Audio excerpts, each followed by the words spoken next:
सर्वप्रथम सर्वांना श्री स्वामी समर्थ। आजचा अनुभव माझा स्वतःला आलेला आहे। जेव्हा मी केंद्रात गेले होते, केंद्रात गेल्यानंतर रात्रीच्या 6:30ची आरती होती सायंकाळची। तर आरतीला उभी असताना माझ्या मनात सहजच प्रश्न आला की स्वामींना, महाराजांना माझी सेवा आवडत असेल का? महाराजांना आपल्या घरी महाराज येत असतील का? असे काही प्रश्न माझ्या मनात आले। आणि त्यानंतर त्याच दिवशी जेव्हा मी घरी आल्यानंतर देवाच्या पाया पडत असताना, रात्री झोपताना मला सवय आहे की रात्री झोपताना मी देवाच्या पाया पडते आणि त्यावेळेला पाया पडताना महाराजांची जी सारामृताची पोथी आहे, त्या पोथीवर महाराजांच्या चेहऱ्याची प्रतिमा होती, सावली होती। मला काही कळाले नाही की ही सावली आहे कशाची, म्हणून मी देवघरातल्या 2-3 मूर्ती आहेत त्या हलवून पाहिल्या की ती सावली हलते का, पण ती सावली काही हलली नाही। त्यामुळे मला काही कळले नाही की नेमकं काय आहे हे।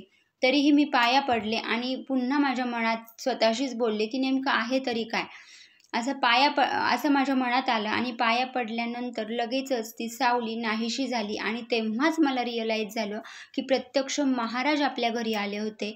आणि नंतर माझ्या लक्षात आलं की महाराजांची आरती सुरू असताना माझ्या मनात असे क्वेश्चन आले होते आणि महाराजांनी अशा स्वरूपात मला उत्तर दिलं की स्वामी महाराज आहे, मी तुझ्याबरोबर आहे, तुझी सेवा माझ्यापर्यंत पोहोचत आहे, मला तुझी सेवाही आवडत आहे। हे स्वामींनी मला तेव्हा त्यांच्या प्रश्नांची उत्तर अशा प्रकारे दिली आणि काय सांगू, मला अक्षरशः रडू राहवत नव्हतं।